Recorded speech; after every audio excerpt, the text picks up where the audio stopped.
voilà, de sa vie, de l'église de Montpellier, de tout ce que le Seigneur fait avec vous. On bénit le Seigneur et on est encouragé par vos vies, vraiment, véritablement. Et béni de partager cette conférence ensemble. Et donc, merci, Pasteur Yohan, pour ton cœur de berger et d'homme de Dieu. Donc, on t'écoute.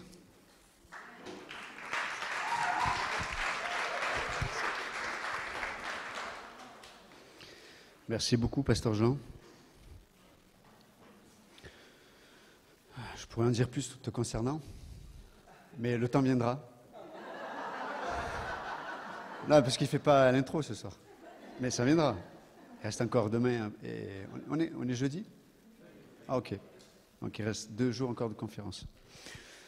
Non, vraiment. Merci encore à l'Église de Nîmes pour vraiment toute l'organisation, pour voilà, vos vies aussi, l'Église de Montpellier. Merci beaucoup. Évidemment, à Pasteur Marc. Je n'ai pas fait exprès de t'appeler à ce moment. Pasteur Marc. L'amour couvre tout.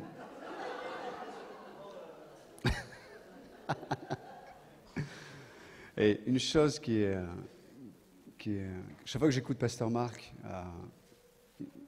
une chose qui ressort, je me dis, cet homme, alors je vais utiliser un terme, peut-être c'est pas vraiment bien approprié, il transpire l'œuvre accomplie dans le sens que dans ses confessions, dans ses prédications, dans son enseignement, on sent que tout le temps, il laisse la place à Dieu dans les circonstances de sa vie, dans les situations. Voilà, pour le dire autrement, c'est un homme qui vit à la croix. Et ça, c'est toujours extraordinaire de voir les fruits aussi de la vie de résurrection. Et ta vie nous donne envie, Pasteur Marc. Donc, merci beaucoup. Et on a besoin de ça. On a besoin de voir, même si on vit par la foi, hein, mais des fois, on a besoin de voir le fruit de la foi dans la vie de ceux qui nous devancent. Ok, on va tourner ensemble dans... je réfléchis, j'ai plusieurs passages, mais je n'aurai pas le temps. Mais en tout cas, Ecclésiaste, chapitre 3.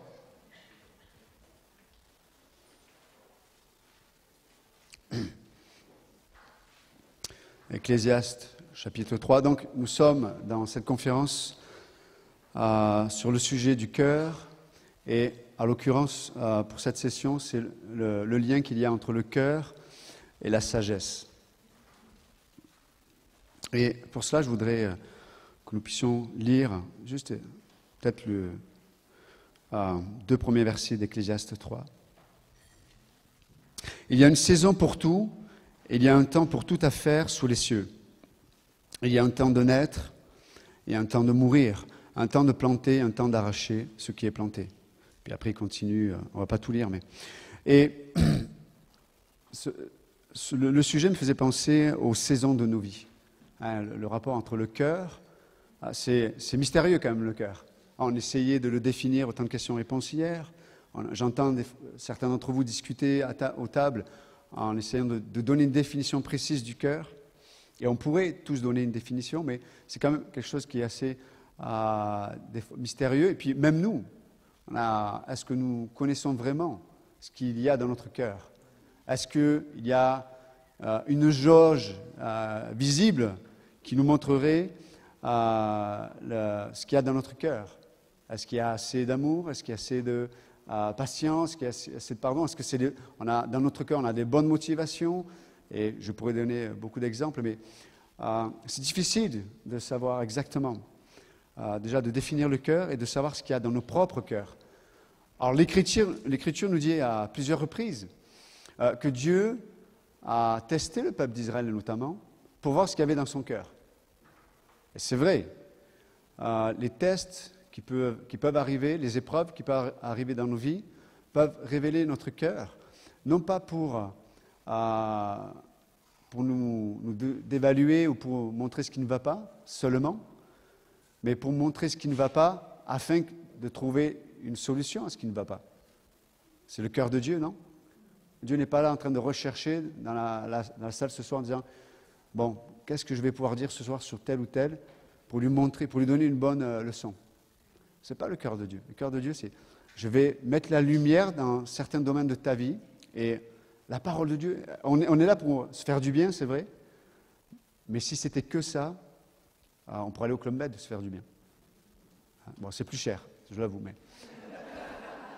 on pourrait faire plein de choses pour se faire du bien. Et la vie chrétienne, c'est beaucoup plus grand, beaucoup plus profond que ça. Donc on est là pour se faire du bien, mais d'abord on est là pour connaître Dieu.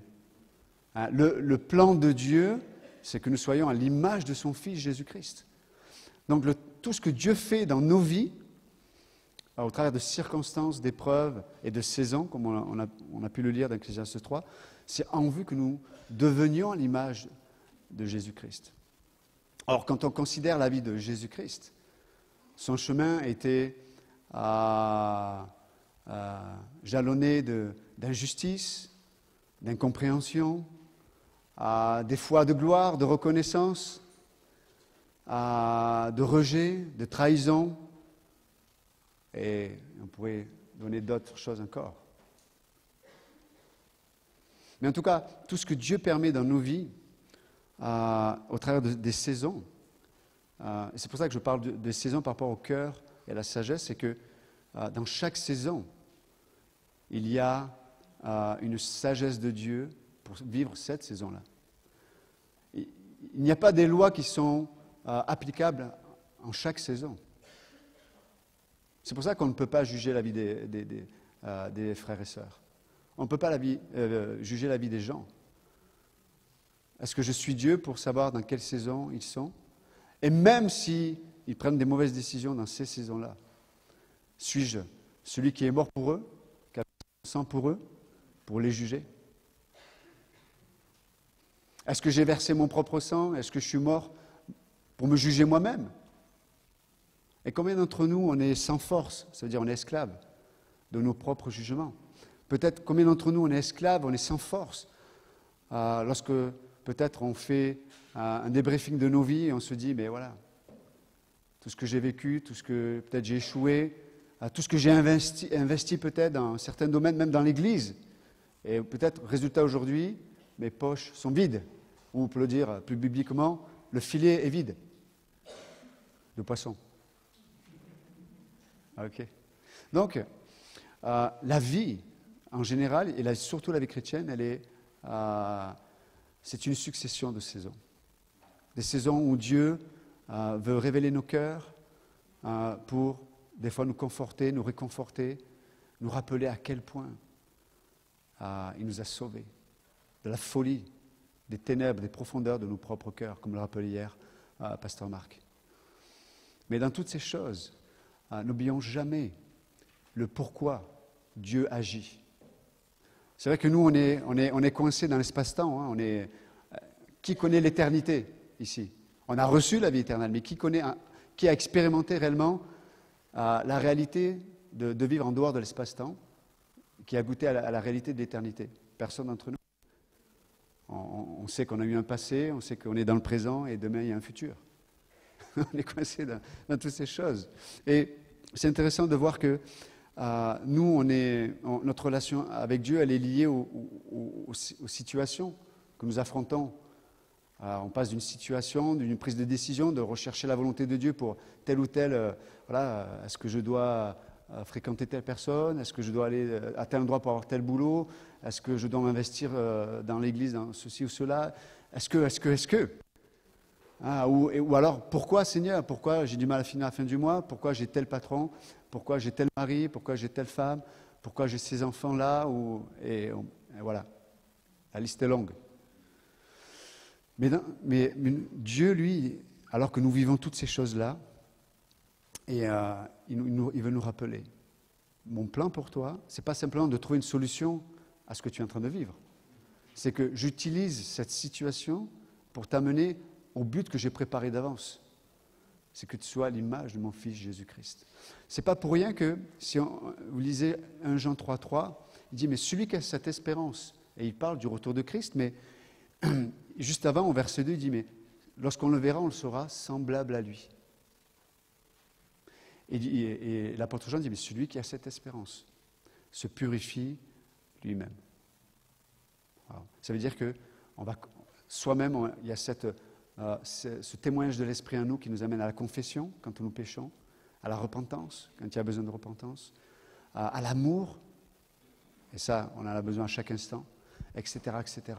On se purifie nous-mêmes afin de, comme les prêtres devaient se purifier dans la mer d'Airain pour continuer leur office dans le tabernacle ou dans le temple, de même nous aussi nous puissions officier dans nos vies chrétiennes en toute liberté, parce que nous nous purifions nous-mêmes. À cause de quoi? À cause de l'espérance. Vous imaginez d'avoir des saisons dans nos vies sans espérance? Vous savez, le mot espérance, ça signifie cordon. Il y a quelque chose, il y a un cordon. Et l'auteur de l'Épître aux Hébreux dit, mais quand il parle d'espérance, il dit c'est comme une encre. Des fois, dans certaines saisons de nos vies, c'est pas juste qu'on a l'impression que le bateau coule. C'est que déjà, on est en mode sous-marin. Hein?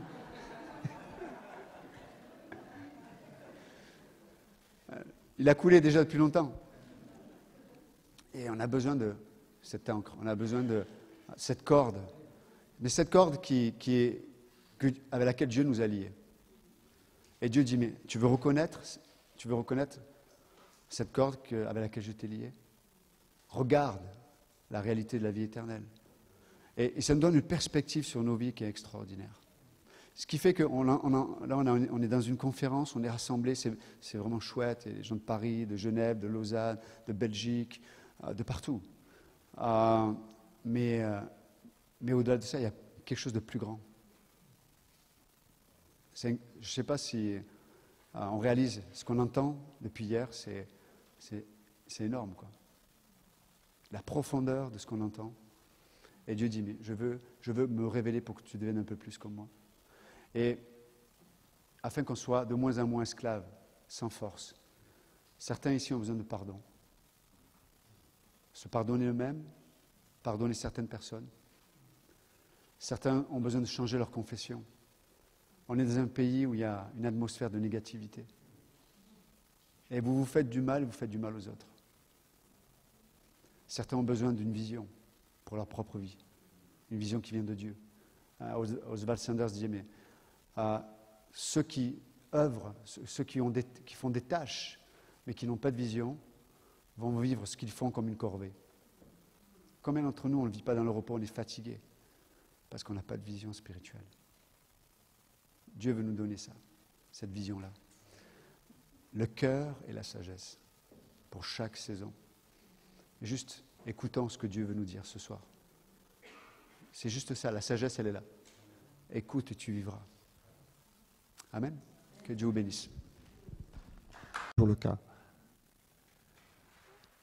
Il y a des mouvements, il y a de la musique dans des églises et on a l'impression que la partie visuelle est aussi importante, enfin, est très très importante. Et les seules personnes qui peuvent faire partie des louanges sont les gens qui ont le look. Mais la différence entre l'âme et l'esprit, je pense que l'homme spirituel discerne et distingue la différence entre l'âme et l'esprit. Et c'est un commandement, ou c'est une constatation.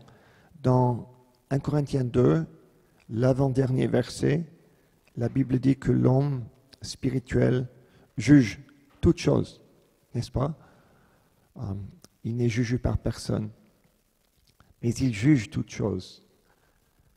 Donc les gens dans l'assemblée qui cherchent l'Éternel, souvent, s'ils sont remplis du Saint-Esprit, peuvent vite distinguer la différence. Je me souviens des moments dans des cultes où j'ai été vraiment, vraiment touché par le Saint-Esprit. J'ai quelques souvenirs en tête. Je me souviens de la femme de pasteur Van Leuven, Maureen, elle est hollandaise. Je me souviens des moments quand elle dirigeait les chants en Hollande. Ça m'a vraiment touché. Ça a touché mon cœur. Et j'ai toujours ce souvenir-là.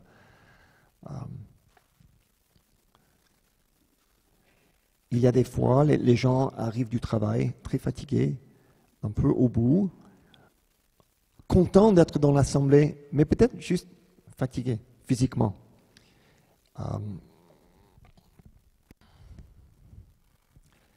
Et un ministère d'adoration rempli du Saint-Esprit peut faire une grande différence pour que cette personne ait une capacité de recevoir de la parole.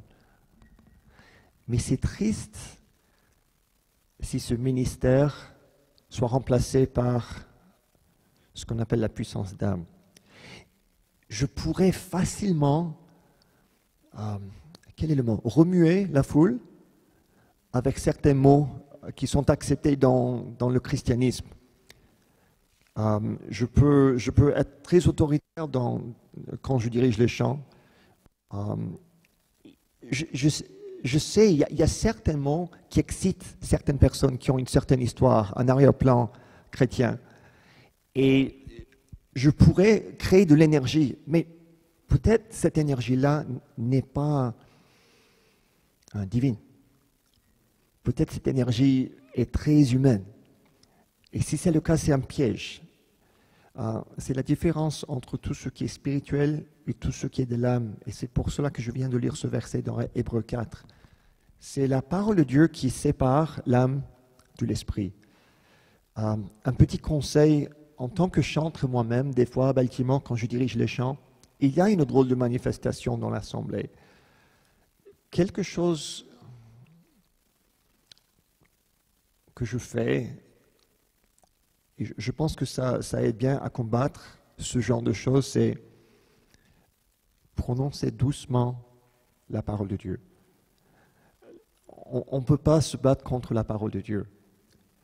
Si quelque chose se passe, si quelque chose est en train de faire de l'interférence dans mon temps de louange, je pourrais devenir effrayé, désécurisé. Oh là là, qu'est-ce que je vais faire? Je pourrais essayer de régler la situation tout de suite. Portier, venez faire quelque chose. Emmène-le. Mais c'est pas une bonne stratégie. Mais peut-être c'est un moment de prier, ou peut-être c'est un moment de prononcer la parole de Dieu.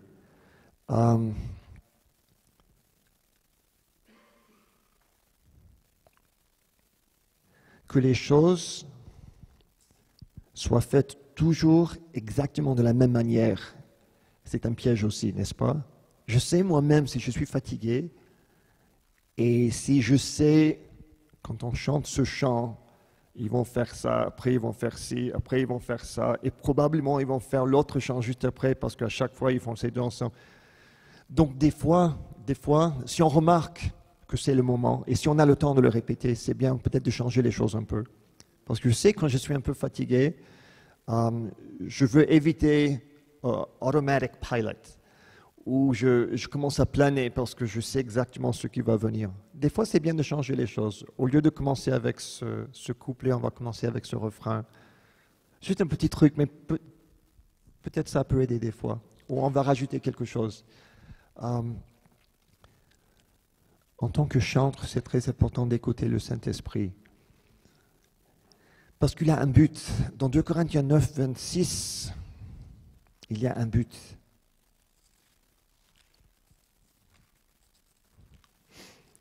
« 2 Corinthiens 9, 26.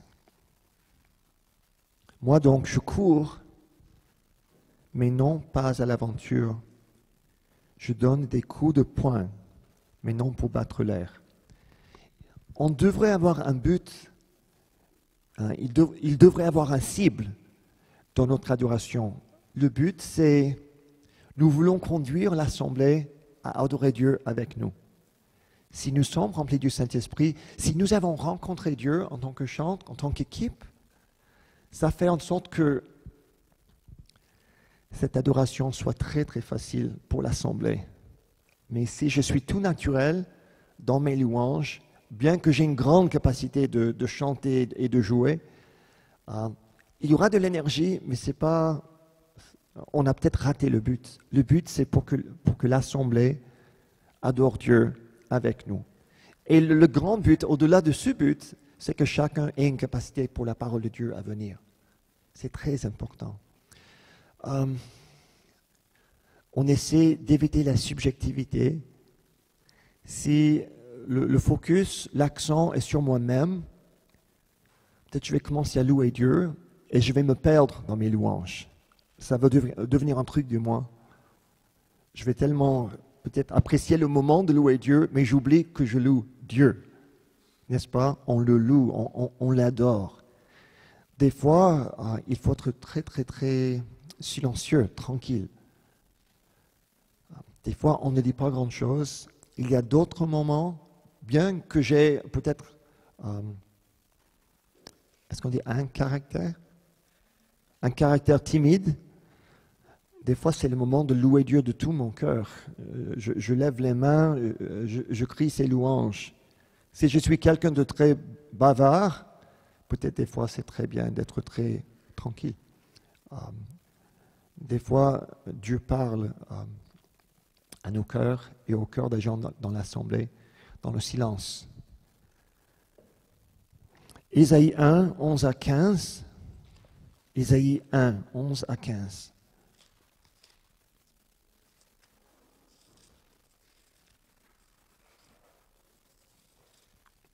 Donc je veux que ce soit pratique, donc je ne vais pas dire beaucoup plus, mais on peut commencer à parler des choses pratiques et des questions dans le ministère des louanges.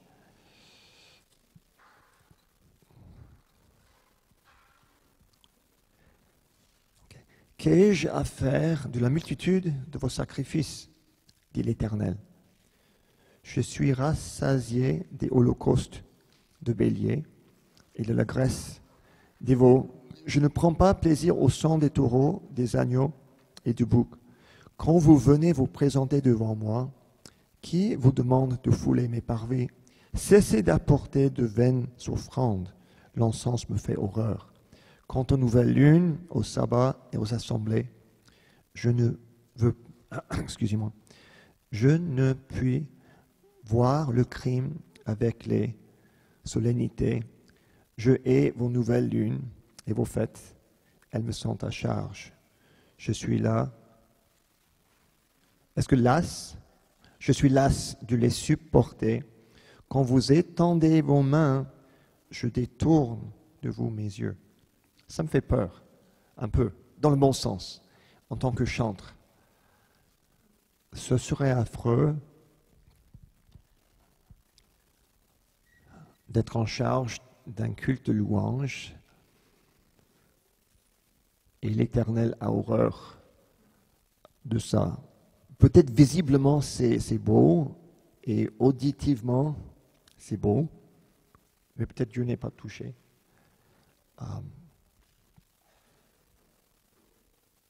Et pourtant, si on s'approche de Dieu par la foi, c'est la seule chose qui lui plaît, n'est-ce pas? Sans la foi, c'est impossible de plaire à Dieu. Et la foi, c'est très simple. On oublie nous-mêmes, on essaie de mettre l'accent sur Dieu. Et c'est très important et ça fait toute la différence dans les louanges. Les équipes de louanges peuvent avoir des situations intéressantes. Les répétitions peuvent être pénibles, glorieuses, difficiles. Des fois, les chants sont difficiles à chanter. Il y a des avis différents. On apprend à se soumettre les uns aux autres. C'est une très bonne chose. Et le ministère des louanges est très, très efficace quand ce ministère se fait pour la gloire de Dieu. C'est formidable. J'ai été très, très touché par la musique les 2 derniers jours depuis que je suis là. Et j'ai hâte pour ce soir et pour demain et pour dimanche et pour la semaine prochaine. Mais prions chacun de nous pour que Dieu nous remplisse de son Saint-Esprit. C'est vraiment l'essentiel. Peut-être qu'on peut commencer avec des questions et j'aimerais bien aider si je peux. Je parle un peu de comment nous faisons les choses à Baltimore. Je n'ai pas dit beaucoup, mais comme je disais, on a 3 équipes différentes.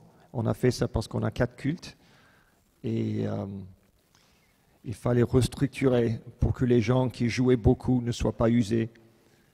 Donc, normalement, les gens jouent ou chantent 1 fois par semaine. Il y avait un temps où c'était 3 fois par semaine.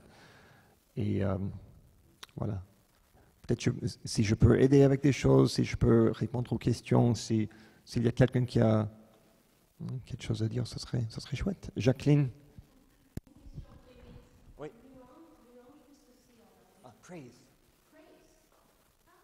Yeah, like the worship ministry or praise. Marie-Hélène. Oui, une question toute simple.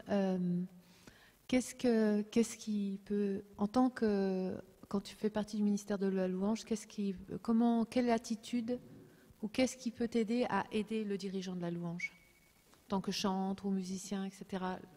Tu as parlé du fait d'être rempli du Saint-Esprit, etc. Mais qu'est-ce qu'on peut faire pour aider, nous, quand on est membre du ministère de musique, pour aider le dirigeant de la louange? C'est une très très bonne question. Je pense que l'attitude est essentielle. Je chante souvent avec Rachel Palmieri et Pasteur Sturge. Peut-être quelques-uns de vous le connaissez. Vous connaissez Jenny Perry, quelques-uns, c'est son frère. Annette Bednez, elle joue au piano. J'aime beaucoup ces gens-là, parce que ce sont les gens qui vivent à la croix, qui ne pensent pas tellement à eux-mêmes, mais ils veulent que ça marche pour la gloire de Dieu et pour l'Assemblée. Et ça c'est très important que j'ai oublié de le dire. Souvent dans une équipe de louange,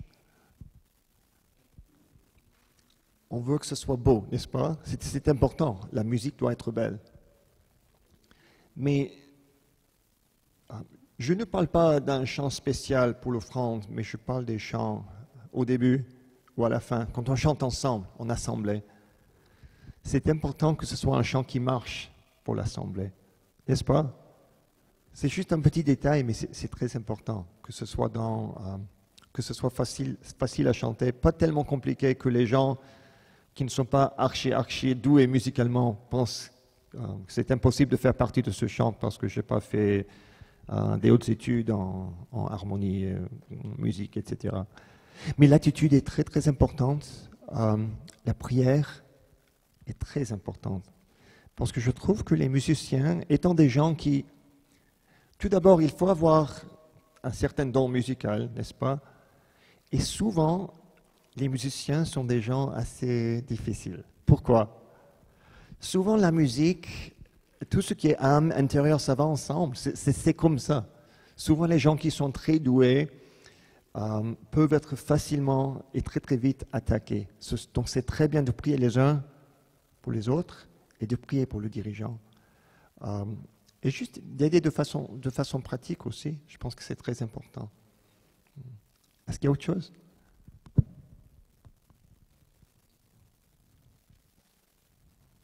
J'ai été vraiment béni par la musique. Et peut-être vous pouvez parler, et peut-être ça va aider quelqu'un qui vient d'ailleurs à comprendre certaines choses que vous avez à dire. Il y a des saisons. Qui a parlé des saisons? Pasteur Johan? Il y a des saisons dans la musique, n'est-ce pas? Des fois, on est vraiment utilisé, et des fois, Dieu dit, c'est pas le moment. Et c'est bien. Notre but n'est pas être musicien, n'est-ce pas? Notre but, c'est connaître Dieu. Et il y a des saisons différentes. Et si le don qu'on a à offrir n'est pas... Si ce n'est pas le moment, peut-être c'est un moment unique pour s'approcher de Dieu, d'une autre façon, de façon unique. Des fois, on connaît Dieu en tant que musicien et ça devient notre identité. Mais Dieu s'en fiche de ça. Dieu veut que nous le connaissions en tant qu'enfant, n'est-ce pas? Une vie très simple, c'est très important.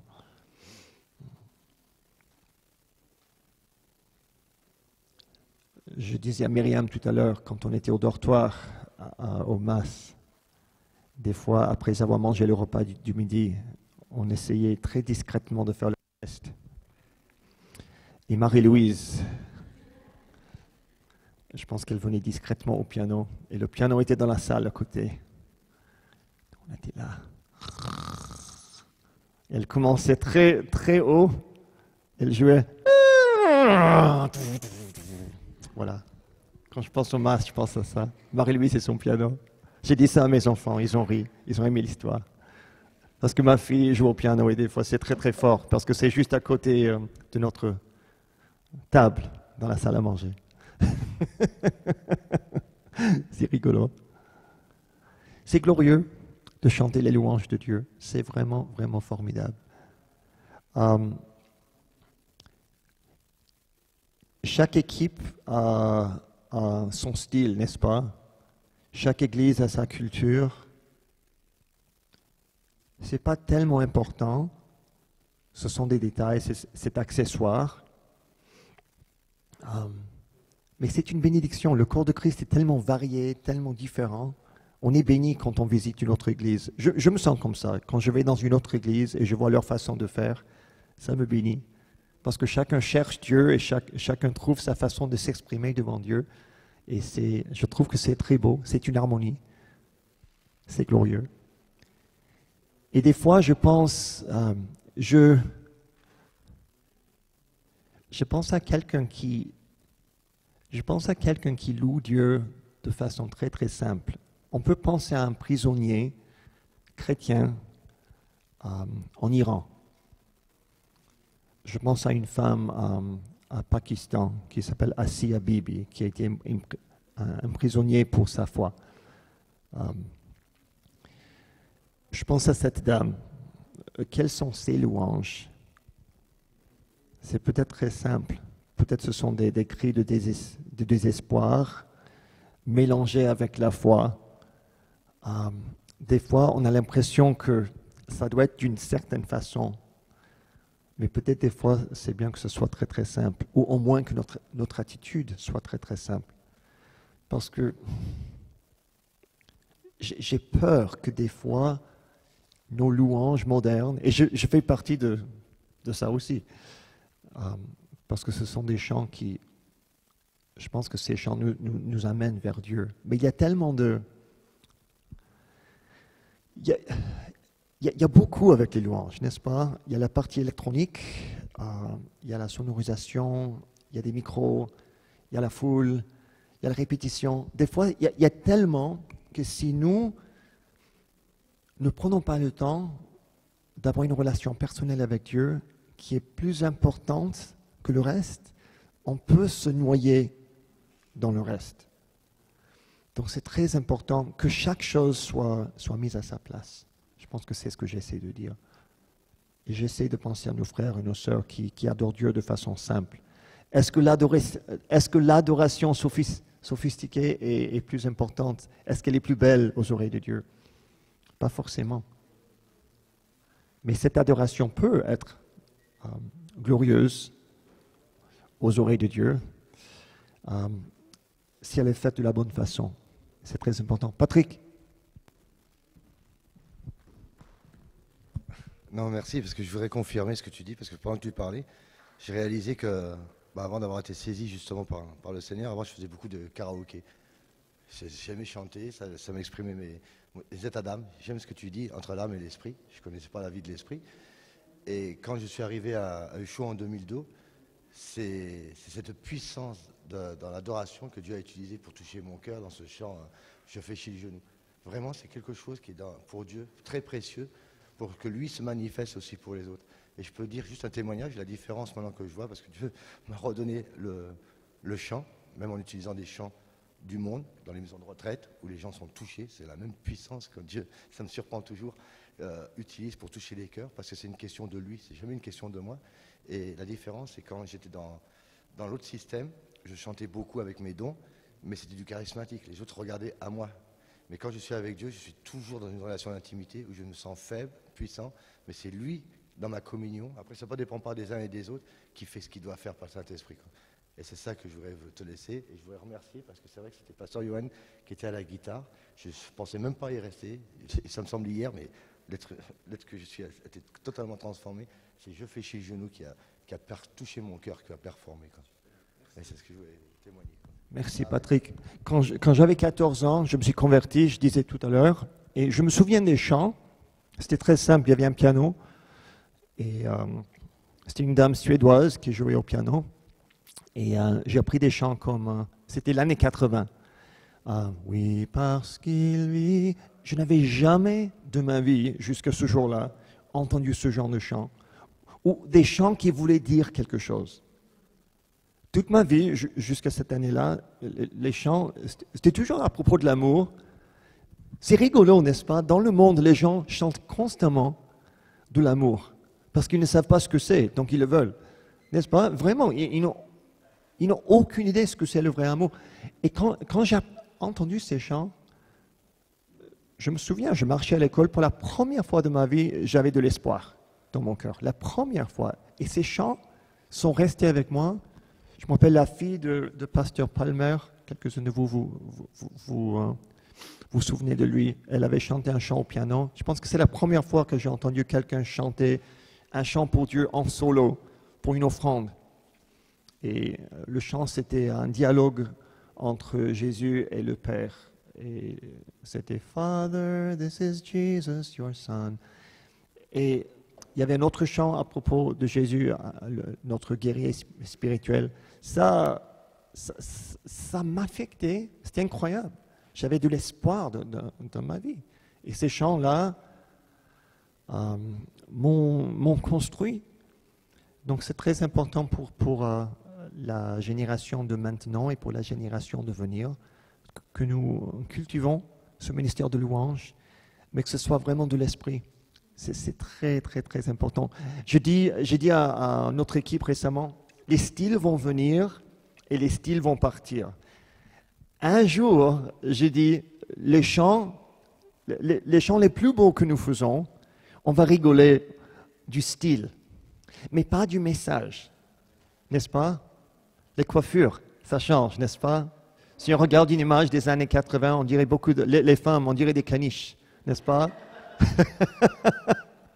Quand je regarde le livre de mon lycée, toutes les filles, c'est exactement pareil. On dirait des caniches, tous les garçons, oh là là, c'est ridicule maintenant, parce que c'est des années plus tard. Et la musique, c'est la même chose. Oh là là, ce guitare électrique, c'est nul, c'est tellement nul leur façon de jouer. Et on va rire, c'est sûr. Mais on ne va pas rire de la partie éternelle. Et une autre chose que je pourrais... On a combien de temps? Parce que s'il faut s'arrêter là, à quelle heure il faut s'arrêter? Est-ce que quelqu'un le sait vraiment? Non? Il est 5h30? Sûr? Ok. Il est 5h15. Excusez-moi, je voulais rajouter quelque chose d'important. Oui. En choisissant des chants, je trouve que ça devient de plus en plus difficile de trouver des morceaux qui peuvent se chanter facilement sans musique. Peut-être vous, si vous êtes musicien, vous avez constaté. C'est-à-dire, vous faites un chant au culte avec les guitares et la basse et la batterie, le piano, et dans une petite étude biblique, vous essayez de faire le même morceau, ça passe pas. Donc, mais il y a des chants qui ont survécu pendant des âges et des époques, parce que le chant lui-même, la structure du chant et les paroles, les deux ont été très très puissants. Mais je trouve que ces jours-ci, il y a beaucoup de chants qui se chantent et après 3 mois, on ne s'intéresse plus parce qu'il n'y avait pas beaucoup de substance. Structurellement, mais il y a aussi le message. Des fois, les chants chrétiens de notre époque sont comme des chants d'amour un peu fluffy. Vous comprenez le mot fluffy? C'est comme les bonbons. Oui, des bonbons Haribo. C'est doux, mais il n'y a pas grand-chose, n'est-ce pas? C'est pas c'est pas les beignets de poireaux, les pois caramélisés, rôtis de dindonneau avec des îles flottantes, n'est-ce pas? C'est des bonbons Haribo. C'est chouette. Maintenant, j'ai faim. C'est très chouette, mais il n'y a pas grand-chose. On a un petit comité à Baltimore pour choisir les chants.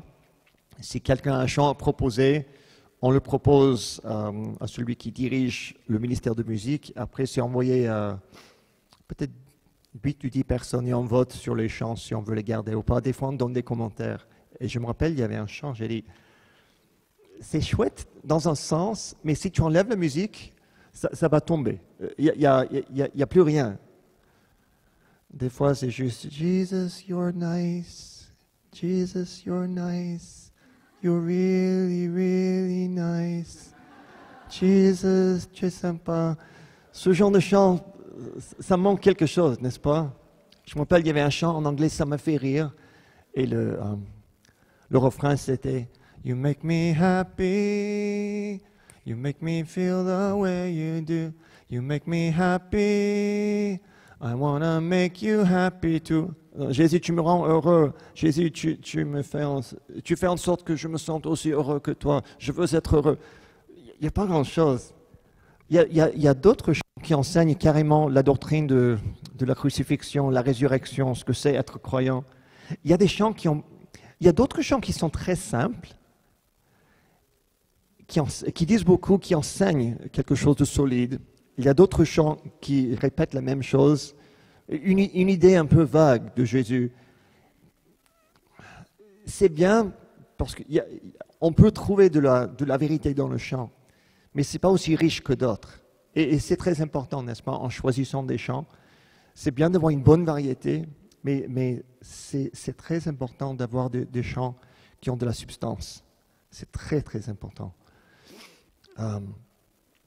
Parce que à cette époque, je trouve de plus en plus les chants peuvent être vagues.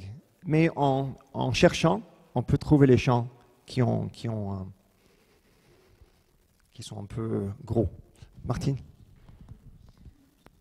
J'aimerais que tu nous fasses une piqûre de rappel par rapport à la guerre spirituelle, parce qu'on voit beaucoup de mouvements, notamment par rapport pour essayer de gagner des jeunes. Ils se font des rythmes un petit peu endiablés, hein, je pèse mon mot, certains endiablés, carrément des rythmes qui sont de notre époque pour pouvoir attirer les jeunes et tout ça, mais je pense que voilà, c'est peut-être pas le bon plan. Et par rapport à donc toute cette guerre spirituelle que on peut dériver très facilement peut-être et tomber carrément dans le monde. On se conforme au monde pour attirer, mais on n'y est plus dedans, quoi. On n'est plus dans la foi, quoi. On n'est plus dans on n'est plus dans notre ligne de foi, quoi, tout simplement. On a dérivé.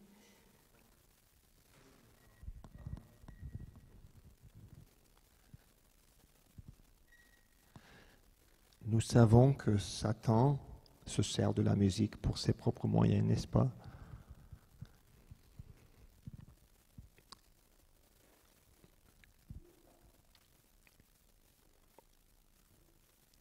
Et la musique peut créer une ambiance dans l'assemblée, une atmosphère. Des fois, la musique peut être tellement triste, et c'est un peu à la mode, la musique triste. Ça fait un peu, ça peut devenir très mélancolique. Et dans des concerts, souvent il y a ce genre de musique et après il y a quelque chose avec un rythme très très fort et ça crée une certaine ambiance et ça excite l'âme. Donc on veut éviter ça. En même temps, la culture change, n'est-ce pas? Si je m'imagine dans l'année 88, en train d'écouter la musique, quelques chants que nous faisons dans l'Assemblée maintenant.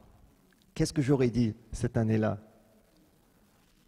J'aurais dit jamais de ma vie. Est-ce que je vais jamais laisser ce genre de chants se chanter dans notre Assemblée et je ne le ferai pas moi-même. Mais la culture a changé, la musique a changé. Je pense que si notre musique est tellement, tellement différente, je fais attention de mes mots, parce que je veux exprimer ce que je veux vraiment dire de mon cœur. Si notre musique est tellement... Quel est le mot? Vieillot? Vieillaude? Vieille... Vieille quoi? Vieillotte? Oui, si notre musique est tellement vieillotte que chaque personne en dessous de 35 ans qui l'entend quitte l'Assemblée la semaine d'après, ce serait triste, n'est-ce pas? En même temps, si on essaye d'être tellement chouette et à la mode pour attirer que des gens en dessous de 25 ans, je pense que c'est très bête. Je sais qu'en choisissant des morceaux, il y a des morceaux que j'aime. Peut-être vous avez vu sur YouTube. Des fois, on choisit un morceau et la vidéo qui accompagne le morceau, l'assemblée entière est en train de faire ça. Vous l'avez vu? Vous dites, non, jamais? Oh, c'est rigolo. Vous dites, mais c'est pas possible. Ce sont des adultes et qui sautent comme des singes. Et c'est une assemblée entière et tout le monde chante le morceau. Tout le monde est comme ça. Mais c'est incroyable. Je dis que c'est pas possible. Et voilà, c'est ce qu'ils font. Il faut, quel est le mot? Fouiller? Il faut bien chercher, il faut prendre du temps. Je dis tout ça pour dire, pour la question de Martine, c'est pas facile. Ce n'est pas du tout facile. Il faut beaucoup de prières, beaucoup de discernement. Dans notre équipe de louanges, très souvent, on a une idée, ce sera chouette, et on a une impression que il y a quelque chose de malsain, on ne veut pas le faire. Il y a d'autres moments où on pense, on est d'accord que oui, c'est très rythmé, mais ça marche. Il y a quelque chose, c'est assez gai.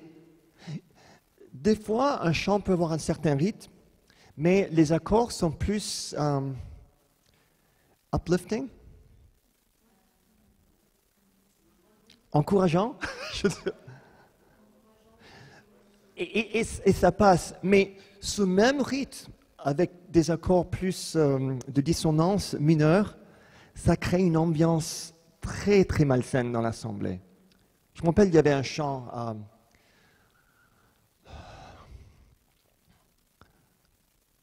c'était le chant... It doesn't matter what you have done. Everyone, you can come to the cross. It doesn't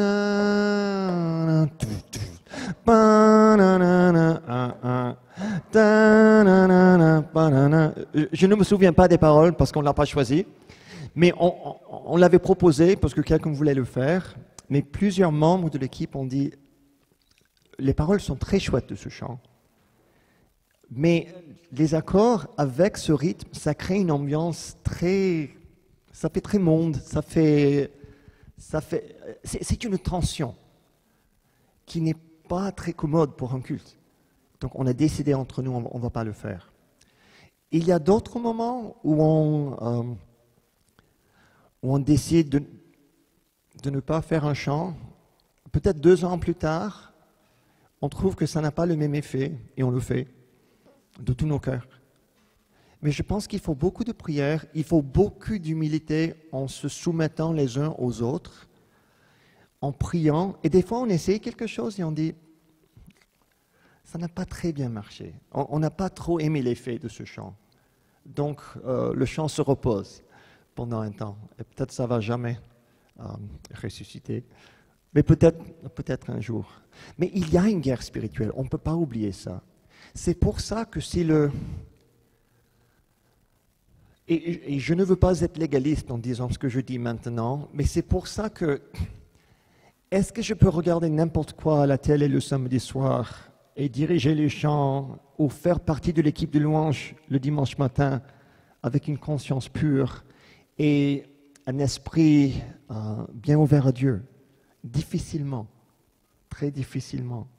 Peut-être on doit être sage dans nos choix, n'est-ce pas?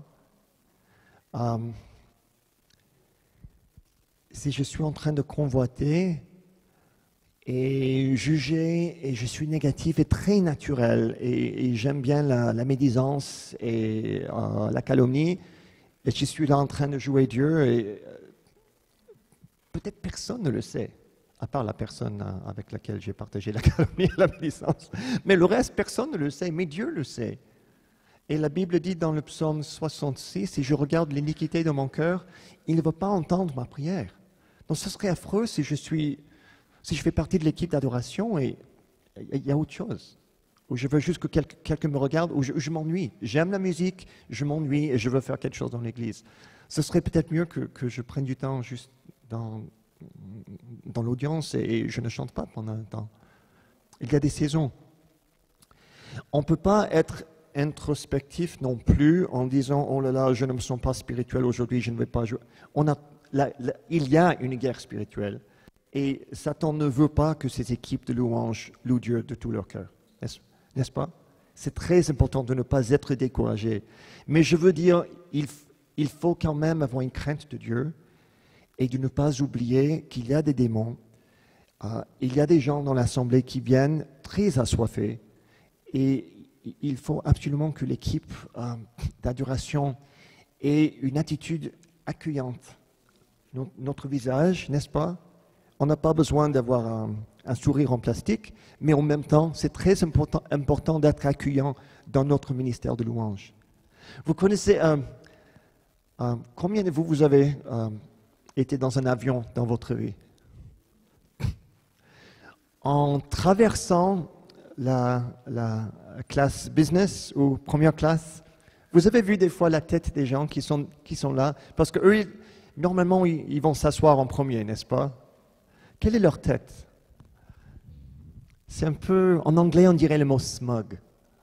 It's like, je suis là, et je suis bien, et tu ne seras jamais ici, parce que tu n'as pas l'argent que j'ai. Bonne journée. C'est un peu ça. Non, pas forcément, je rigole. Mais des fois, j'imagine, si c'était un dessin animé, peut-être si on voyait les bulles avec les mots de certaines personnes, ce serait ne prenez pas ma place, je suis là et je suis bien. N'ayons pas cette attitude envers les nouvelles personnes qui viennent dans l'assemblée. C'est-à-dire, c'est notre place, nous faisons notre truc. Nous sommes là pour que les gens connaissent Christ, n'est-ce pas? C'est tellement, tellement plus que notre truc. Nous adorons Dieu, et si nous adorons Dieu de tout nos cœurs, le but qui va au-delà de ce but, c'est les gens, n'est-ce pas? Les gens, que les gens connaissent Christ. Nous voulons que les louanges, la musique attirent les gens vers Dieu. Est-ce qu'il y a une dernière question? Ok. Juliette? Tu pourrais parler de la préparation la préparation de ton cœur avant un temps de louange.